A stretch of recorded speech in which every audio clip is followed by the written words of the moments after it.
Here we go. The next instalment of Football is Life. Welcome to the channel. Got some things to talk about tonight. Great being back on camera, and I hope everyone's okay. All the viewers are all right out there. What a weekend for football. Brilliant. The Premier League looked back to its entertaining best. With games across the board, really. Every game was an entertaining game. Some great goals, some great attacking play, a bit more end-to-end. It looked like most teams had got over the tiredness from weeks before. And we were back to seeing some great games, obviously, with yesterday, Man United and Arsenal capping off the weekend with a super game of football. One that I had to upload a reaction video to, so check that one out as well on my channel. Football is Life. Support the channel, comment, get involved. And please remember to like, subscribe, and comment. Your comments are really important as the channel grows. We want to address comments that people are going to come up with, thoughts, ideas, fan debate, spicy reactions. We don't mind being critical on this channel. We want to be critical of things. We want to get some truths out there and assess and analyse what's going on out there. So I've got a list of things to get through tonight, some good points, and let's start with the weekend. Some great results, some great individuals as well that are having individual seasons, the likes of Harry Wilson. I mean, he's on great form, come out of nowhere, great player, always had ability, always had potential, but starting to fulfil that at Fulham, and they're looking at Oscar Bob, aren't they? And I think that'll be a shrewd signing. So good things for Fulham fans, definitely. But Fulham with another home win. Sunderland coming up a cropper this weekend, which is going to happen now and again in the Premier League. Nottingham Forest under Sean Dyche, big away win. Really rate the striker. I know he's not scored many in the Premier League, but Igor Jesus, he's looked good and he's looked sharp. One of these players picked up from Brazil. There's a few clubs looking for players now, aren't there, from Brazil?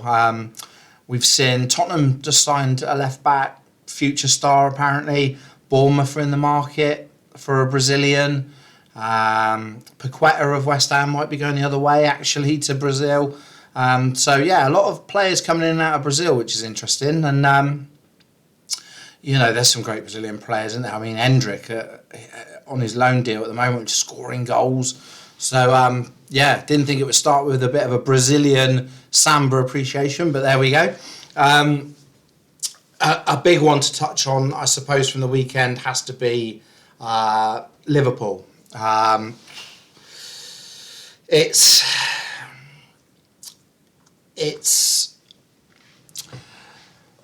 It's not been brilliant this year and not great. And Saturday was, I thought, well, there were 13 games unbeaten. They won in Marseille. Really was expecting them to go and beat Bournemouth. And they started the game well, dominated possession, and then just got sucker punched completely by Bournemouth. With Van Dijk misreading the cross, and we're going to touch more on Van Dijk. Getting done, and Bournemouth played well. They looked like the Bournemouth of old. They really looked hungry. Despite their injury, that they've got going on, their injury problems, and that was a proper performance from Bournemouth. So fair play to the Cherries. Vitality is not an easy place to go. Small ground, pokey, crowd are right on the edge of the pitch, and if the home team can get going like that, it's a tough place to go. But Liverpool are still showing those problems, aren't they? And got done again. West Ham beating Sunderland. Nuno, he's starting to turn it around a little bit, Nuno, and he's starting to do what Nuno does best. He's done it in the past. He's had good spells with Wolves. He had a good spell with Nottingham Forest, and when he left Forest, I thought, it's terrible news for Forest. And obviously they didn't get the following appointment right there, but Sean Dyche shoots Forest and those type of dogged kind of players, and then attacking with the front three. So Forest are doing well, and I think they're going to be all right. teams are having a little bit of a go now, aren't they? And whether West Ham can actually catch up and not go down this year is going to be a big story, I think, either way. And whether the teams above can stay up. I saw Tottenham, Thomas Frank get the result in Europe, and then go to Burnley, and Burnley are doing well at home, but Tottenham again unconvincing. Late equaliser from Romero. What a header, by the way. Tottenham are, I think they're 14-1. I saw to still go down, and you wouldn't. Are they out of it? Are they out of any relegation trouble? I would think if it gets that far, I think they will get rid of Thomas, and whether that would work or not, I don't know. Obviously the big one, Man United. Man United are back. I'm convinced. I've been convinced now for a day, and what a super Sunday to finish off an entertaining weekend of football. Brilliant weekend of football. It was back to its best, back to the Premier League we love. Bit more transition, we still had the set pieces and the throw-ins and that, but we had a bit more entertainment and good goal scoring. And the Villa, Unai Emery, he is a master of his craft, that guy. A really, really, really top manager. And Villa look great. Morgan Rogers, great season he's having. There's a few players out there that are having really good seasons. Szoboszlai, Liverpool, so Szoboszlai, Wilson, Rogers having great seasons, and Szoboszlai again scored a pearl of a free kick. He hits a dead ball.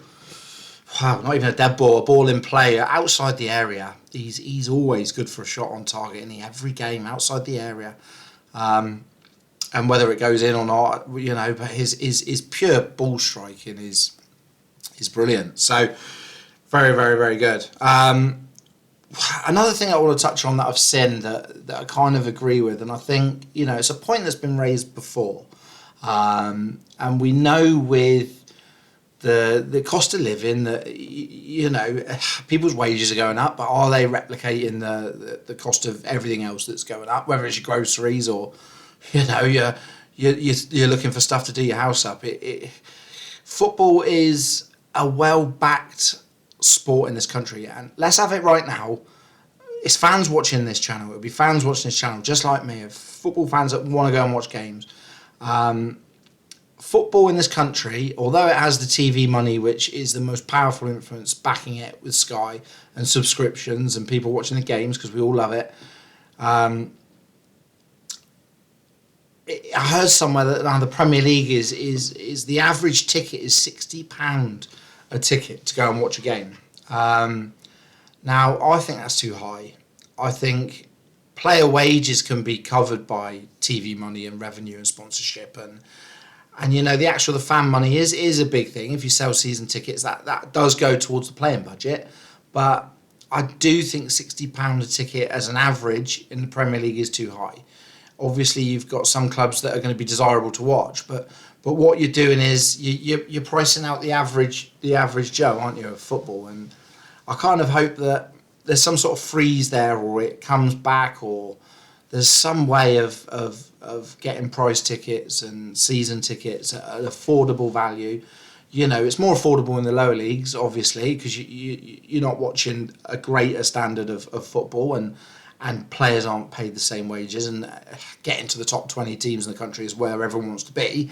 But it's just one of those things where I think it needs to come down, and fans pay a lot of money now in fuel to travel, and some clubs are still so well supported away from home, and it's expensive days out now to follow your football. And if you've got a family and kids and bills, and that pinch becomes harder, and we don't want to see grounds that are empty, and that takes away from what the Premier League is. So just a quick one like that: bring the prices down, will ya, a little bit, or keep them low, and get more fans in the game, create more future generations of fans, and keep the prices low.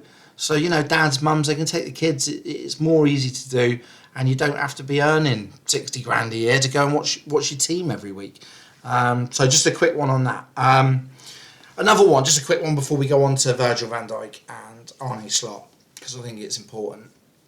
was a signing that I really like, or transfer that they say might have cooled off, but I can still see it happening if they put a couple more million on the table. And I think it'd be a great signing. Is Andy Robertson, who's he's been pushed out by Kirk, hasn't he? Really, this season. Robertson to Spurs. I think Spurs fans. What do you think of that? I think it'd be a great signing. I think he is still young enough, good enough, fit enough to be playing minutes every week. Sorry, and he should be playing like in the Premier League still at his age. He's still important for Scotland. I think he's still Scotland captain, isn't he? But yeah, Robertson Spurs like that. Saw that and I thought, yeah, I can see that happening. But apparently, the 5 million that they've offered is not going to happen, or they need a left back cover, or Simicast back from loan. But I can still see that happening somewhere where that gets done before deadline day, and we're getting towards deadline day now. So hopefully I'll do a deadline day special and come on camera. But yeah, love that. Robertson, big player, big assists, can still get up the pitch for me. And I think he'd make Tottenham better. And yeah, Tottenham where they are on the table, a signing like that I think would just help secure Premier League football. So yeah, big one. Virgil van Dijk. All right, now I know it happened earlier in the season. He fell out with Rooney, and when Rooney questioned him over performance, and he doesn't like being criticised. But I think the criticism was fair at the time. I think because Liverpool were in a drop off and a drop off kind of season to a degree. Do you know what I don't like? He's club captain. He makes errors. It's just his body language. Like if you watch him, just watch him next time you watch Liverpool. If anybody makes an error, or if he makes an error, if he makes the error, he blames someone else. Hands are up. It's not me. What's going on? Where are you? Why is no one there? All right, and I just don't think that sets a good leadership. I know that you've won the Premier League, you've been a leader, but that was in a good team, or maybe a better team at the time. So you can get away with that a little bit more when you're winning games, you're top of the league. So things get scrutinised more when you're not at the top. And I think, I could have spoke about it in the past, but you probably wouldn't if Liverpool top of the league. It's like, well, brush it under the carpet, eh? It's fine. He can be a moaner, but he just seems to be. I mean, he's nice on camera when he's interviewed, but on the pitch, I know he's a winner. There's that mentality. I get it, but the body language is poor. And I think if you're blaming other players, you're going to come up a cropper, and it just doesn't set a good tone as a leader and leadership values and. That characteristic trait of being a moaner or blame culture is I think part of the problem, and he's good at that, and I like him as a player. He's been colossal. I remember the day Liverpool signed him. I thought brilliant, but he scored, didn't he, on his debut, and I think it was in the Merseyside derby actually in the cup. And he's gone on to do great things. He's a Rolls Royce. He's been a Rolls Royce. Everybody ages where you don't get near the ball as. There was that great stat that nobody could dribble past him, could they, for years? So he would be on the decline as a human footballer at that top level now, because he probably has lost a half a yard of pace. Still can score a goal, can't he? And he's a threat, and he pings a lovely diag. But yeah, I don't like the arms in the air and sulking all game. You watch him off the ball, he pass it, someone won't do something right, and he will just start moaning, hands up in the air, and whether that's demanded from other players, and you get away with that with your captain, but it just sets a negative body language and a tone. So I don't know what Liverpool fans think of that. Obviously, you're never going to talk him down, but I'm sure every other fan in the country sees it and thinks it's not great. And interestingly, Arne Slot was the only one. We spoke about tiredness in previous episodes. I thought the Premier League had got over that tiredness this weekend, and players look fresh again. On his Slot, he moaned about it. He said Liverpool lost because they looked tired. Now, I'm not one for excuses. I don't like when managers make excuses. It was too wet, it was too windy. Well, the other team's got to play. Now, I know Liverpool have played more games than Bournemouth this year, but I don't think blaming tiredness, unless you come out and say there's too many games in the Premier League or there's too much schedule around this time of year, whatever it is, you can't just be coming out saying that. And I think the more excuses you make as a manager, the more chance you've actually got of losing your job. And I think Arnie puts himself at that risk if something's always wrong, apart from just saying, do you know what, we weren't good enough, and just accepting that. So an interesting one. A lot of managers can moan about too many games, but he's vocalised that. So I wanted to just touch on that. And I just think it's poor form. Come on, get on with it, and get Liverpool backfiring. A couple transfers that I just want to talk about, and recent transfers that have just hit the headlines that I kind of like, and we talk about Villa and Matete, and it looks like they've gone for or going for Tammy Abraham. Now, he's been on loan, I think, before at Villa in his career, and I think it was a decent enough spell. But he's gone away, he's gone abroad. He played for Mourinho, hasn't he? He scored goals, and I can see anybody that goes to Villa actually are back just because of Unai Emery, and I think he'll always get the best out of whoever he signs, and I can see that being an astute signing. He's tall, he's pacey, he's got a bit of physicality, he knows where the net is, and I think that could be a really good signing, a kind of player that's gone abroad, gone under the radar, and it could be a good little pick-up. That so interesting one. And obviously there'll be loads of rumours now coming from now until the end of January. It's a brilliant time. I love it. Hopefully we get a few big signings on deadline day and some stories and players scrambling around in the car and upsetting the club and agents going bananas and all that sort of stuff. So yeah, that was just one interesting one that I thought, can see that. And I can see him being a good fall for Watkins, a good player to come on. In the last episode, Ethan Nwaneri, we said Marseille. Said how good a loan we thought, or I thought that it would be. Don't know if anybody else agreed when I said it, but he made his debut for Marseille and scored after 13 minutes. And by all accounts, great goal. Saw it, dribble, cut inside, just rolled it into the corner. It was a little bit like Messi-esque, where he just used to come in on that left foot and just place it into a corner rather than having to do anything, putting your laces through it, just carved it into the corner. And he's a top player. I said he's going to be a top player. And he's going to go there and he's going to go score goals in France. And he looks like he'll be a problem in that league for defenders. But it's good to see. Good loan. We said it, called it, under De Zerbi. First game, first goal. And we'll keep an eye on him because, love it. So, Ethan Nwaneri, hero. I think he's still going to be good, going to come good. And he's got his whole career ahead of him. He's going to be a big player for the country, for England. So, well done to him. Another one I saw, which I couldn't ignore, was Thomas Müller, the German legend. Very funny guy, and what a career. Is that Rangers are trying to get a deal done for Thomas Müller. I mean, can you imagine that? Rangers, I mean, what's going to happen in Scotland is brilliant. New managers at Celtic, Martin O'Neill's back, legend. Rowley doing well at Rangers, got them kicking on again, isn't he? And Hearts kind of without Shankland, and can they hang on? If I was a better man, I wouldn't know. I think Rangers also will probably get it, but could be Rangers' year. So if they got Thomas Müller, I would love that. What a signing! But don't know how good he is now. He's got to be 36, isn't he? 37, 38 could be. But yeah, what a career! Bayern legend and Glasgow Rangers, the mighty Glasgow Rangers, going for Thomas Müller. So yeah, I'd love to see that. And the last one before we today, we have a look at the Champions League because we've got a mad Champions League Wednesday. Everybody's playing last round, going to try and get in those top 8 spaces. So it's a big Wednesday night of Champions League football. Who do we think is better? Now, when I wrote this down for the episode, I actually thought about this on Sunday morning before the game yesterday and before Man United played so well, and I thought we didn't know which way that game could have gone, and either of these two players could have had a big say on the game. Now I know one's been injured and one's, Bruno's had his injuries, but it's who is better. So if you can comment, give me your thought, that would be great. Who is better out of Bruno Fernandes of Man United or Martin Odegaard of Arsenal? Now, I know it's easy now to think straight away, well, it's got to be Bruno because Man United have won yesterday. And I don't know.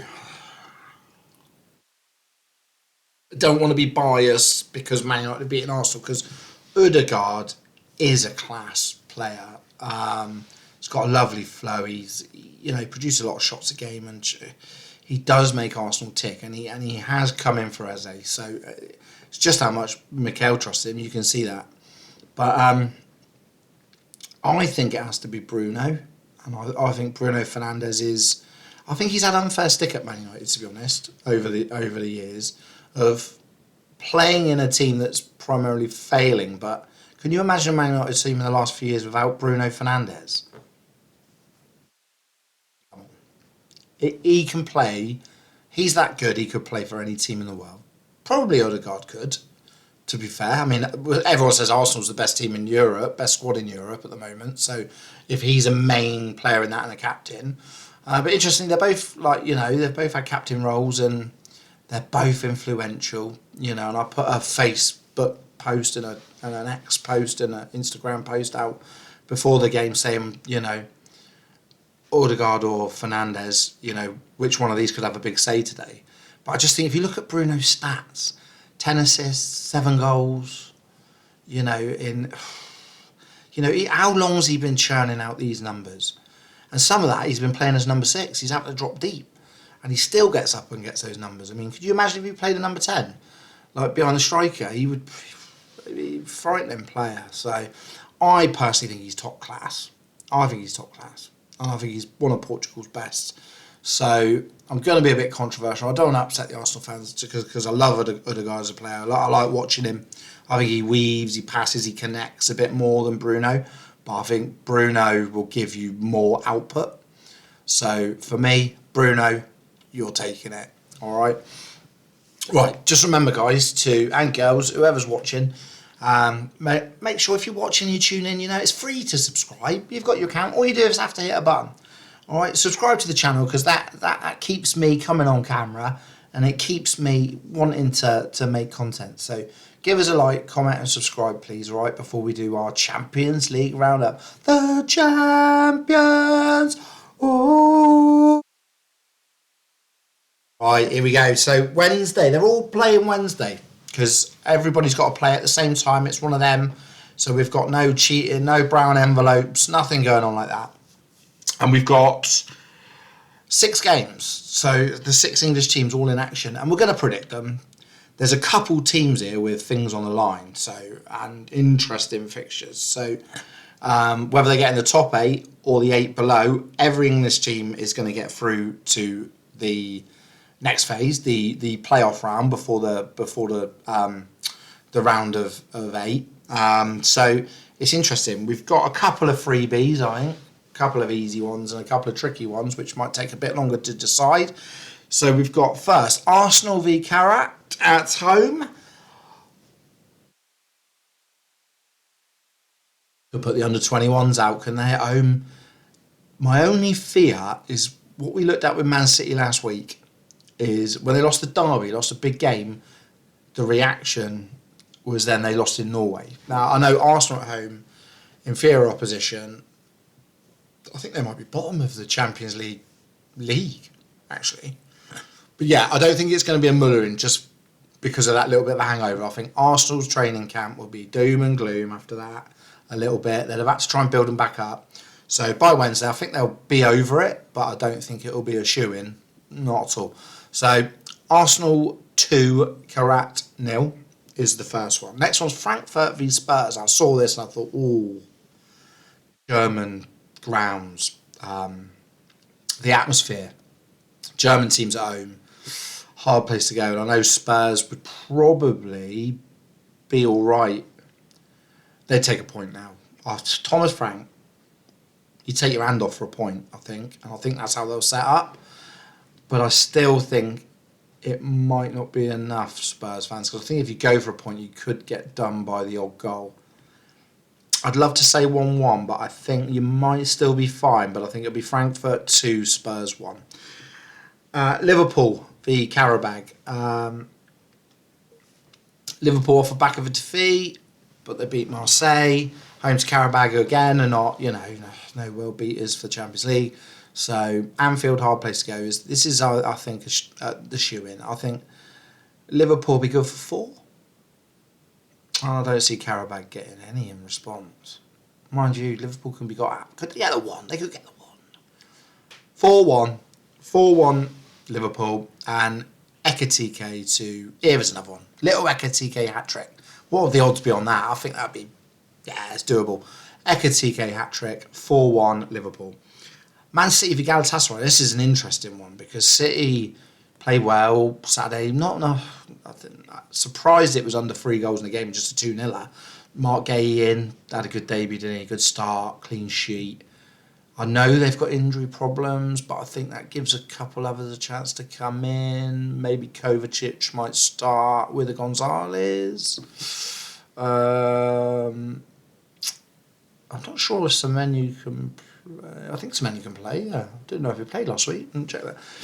But Cherki, I fancy if you play a Cherki at home against Galatasaray, I think you'll have enough. And Haaland's desperate for a goal. I think this must be the biggest drought of his career. 2 goals in 10, is it? Was one of them a penalty? So he needs a couple of goals, and you think there's a good night to do it. Galatasaray, though, they're raucous, aren't they? They'll bring out good travelling support, be loud, and they're just up for it. Turkish teams just think that's their nation, their culture. They're up for it. I do think City need it, don't they? Need a result. So I do think City will sneak it. Nah, more than sneak. No, yeah, sneak it. 3-2. Let's go for a 5-goal thriller at the Etihad. 3-2 City. And could it be a Haaland hat-trick? Imagine doubling that up with a little Ekitike. But yeah, maybe a Haaland hat-trick. Maybe a couple. Cherki. I'll fancy Cherki maybe to get one. Cherki bandwagons rolling. What a baller. And then 2 really tough games now. I never like going against English clubs in Europe, whether I support them or not. I'm always want the English clubs to do all right because, we want English football doing well in Europe. But these are 2 absolute difficult games away. And Rosenior, another victory. Chelsea looks sweet. I think that you do well, Rosenior, and he started well. I mean, yeah. I know Palace are in disarray. We said back against Palace, didn't we? But yeah, it was a routine win for Chelsea, 3-1. I think Napoli's a tough place to go. It is a tough place to go. I watched a documentary. I can't remember whether it was the Man City one, and they had to go to Napoli. It was a really tough place to go. Let's go for Napoli. Just to edge out Chelsea, because I think Chelsea will still qualify. And I think they might just come up a cropper a little bit in this one. Napoli 2, Chelsea 1. And the last one, the toughest one probably on paper, definitely as PSG have just sneaked in, haven't they? But need another win just to confirm top 8. PSG at home to Newcastle. I mean, PSG have taken apart team after team after team, haven't they, in Europe for the last couple of years. And at home, brilliant sides have gone there and been done by 4-5. Now I know Newcastle do well in Europe, and I know they've had their results, and I think that winning the PSV game was the one that kind of gets it over the line a bit, because I think that was important because they probably wouldn't have expected to pick up anything in Paris, and I don't think they will. I'm sorry, Newcastle fans, love you to bits, and what a club, but yeah, I just think Newcastle need a few signings, and I just think they need freshening up. And I think you'll have a tough night in Paris, I'm sorry to say. I hate finishing a video on a negative, but I think Paris 4, Newcastle 1. We'll see how we get on. I'm probably wrong, so don't take any notice, because it's so hard to predict games. I know the predictions I did last week on the channel for the Premier League weren't far off in most places, so that was decent. But yeah, hopefully people have taken some nuggets out of that, enjoyed it tonight. I've loved coming back on. I look forward to the days where I'm going to come back on and speak. So like, comment, subscribe below. All right. Keep tuned in. Have a great week. And I will see you on Thursday probably to round up Europe and look forward to the Premier League this Saturday.